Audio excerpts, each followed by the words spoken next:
Hello guys, আজকে আমরা চলে গেছিলাম আমাদের এখানে একটি রথের মেলা দেখতে। বুঝতেই পারছো, রথের মেলা, আষাঢ় মাস মানেই রথের মেলা। রথের মেলা দেখতে আমার ভীষণ ভালো লাগে। চলে গেলাম, আর সেদিন বিকালে একটু হালকা বৃষ্টি হয়েছিল, ওই জন্যে আমি চলে গেলাম রথের মেলা দেখতে। আর গিয়ে দেখছি ভীষণ ভিড়, আর সেইভাবে কাদা। তো কাদা ভিড় ঠেলিয়ে আমি চলে যাচ্ছি জগন্নাথ দর্শন করতে। এবার আশেপাশে অনেক কিছু দেখতে পাচ্ছি, কিন্তু আমার উদ্দেশ্য প্রথমেই আমি জগন্নাথ দর্শন করব। এইভাবে যেতে যেতে দেখছি অনেক দোকান আর কাদা, আমার যেতে একটু ভালো লাগছিল না, কিন্তু তাও যেহেতু আমি পছন্দ করি যেতে, এইভাবে আমি সিঁড়ি দিয়ে উঠতে গিয়ে দেখি বাপরে বাপ, ভিতরে তো ভীষণ ভিড়। আর আমাদের এখানে রথের মেলার প্যান্ডেলটি কিন্তু খুব সুন্দর করে, দেখো তোমরা প্যান্ডেলটি কি সুন্দরভাবে সাজিয়েছে। আর গিয়ে দেখছি জগন্নাথ দেব আমাদের এখানে সেবায় আছেন, ওই জন্য ওনার দরজাটা পর্দা দিয়ে ঢাকা আছে। আমি একটু অপেক্ষা করলাম, এবার দেখছি যে আস্তে আস্তে ওনার পর্দাটা সরছে। দেখো আমাদের এখানে জগন্নাথ দেবকে আজকে ময়ূর পিচ্ছুতে সাজানো হয়েছে। সবাই তো হাত তুলে হরে কৃষ্ণ বললো, সাথে সাথে আমিও বলে দিলাম হরে কৃষ্ণ। যাই হোক, এইবার মণ্ডপ থেকে বেরিয়ে আবার কাদা, এইভাবে কাদা পেরিয়ে আসলাম পাঁপড় ভাজার দিকে।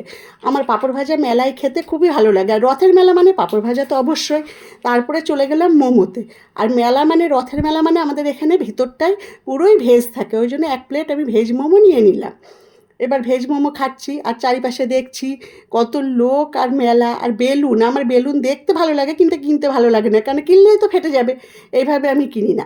এইবার চলে আসছি আর কি খাবো ভাবতে ভাবতে, ফুচকা। এখন ভাবতেই পারছো, ফুচকা তো সব জায়গায় সব সময় পাওয়া যায়, কিন্তু মেলার ফুচকার একটা আলাদাই ব্যাপার। আমি মেলার ফুচকা খেতে ভীষণ ভালোবাসি। এবার চলে গেলাম ঘুগনি। আমার মেলার ঘুগনি খেতে খুব ভালো লাগে, আমি বাড়িতে ঘুগনি বানাই, কিন্তু মেলার ঘুগনি একটা আলাদাই আমেজ আছে। আমি খেয়ে নিলাম এক প্লেট ঘুগনি। এবার খেতে খেতে আবার দেখছি যে ওই নাগরদোল্লা, আমি কিন্তু নাগরদোল্লাটা আছে, দেখানো হয়নি ভিডিওতে, কিন্তু আমি নাগরদোল্লা দেখতে ভালোবাসি, কিন্তু আমার চড়তে একদম ভালো লাগে না, ভীষণ ভয় পায়। এবার মেলার ভিতরে চলে গেলাম, কিছু হার কানের এইসব তো দেখতেই পাচ্ছ, তোমাদের দেখানো হয়েছে। আর এই দেখতে দেখতে একটা কানের আমি দেখলাম, কিন্তু আমি কেনা হয়নি, পরে হয়তো কিনবো। একটা ছোট পুতুল দেখছিলাম। এইভাবে দেখতে দেখতে চলে আসলাম জিলাপির দিকে। আরে বাবা, জিলাপি দাদা তো টাকা ভাঙিয়ে দেবে না। তা যাই হোক, আমি 500 জিলাপি নিয়ে আমি মেলা থেকে বেরিয়ে আসলাম। যেহেতু মেলাটি আমার বাড়ির কাছেই ছিল, ওই জন্য আমি একটু রাত করেই বেরিয়ে আসলাম। বাইরে বেরিয়ে এসে দেখি একটা আইসক্রিমের দোকান, সেখান থেকে আমি একটা আইসক্রিম নিয়ে নিলাম।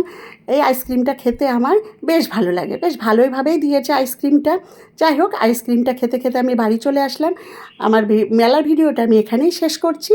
পরের ভিডিওটা দেখতে হলে অবশ্যই আমার চ্যানেলে নজর রাখো।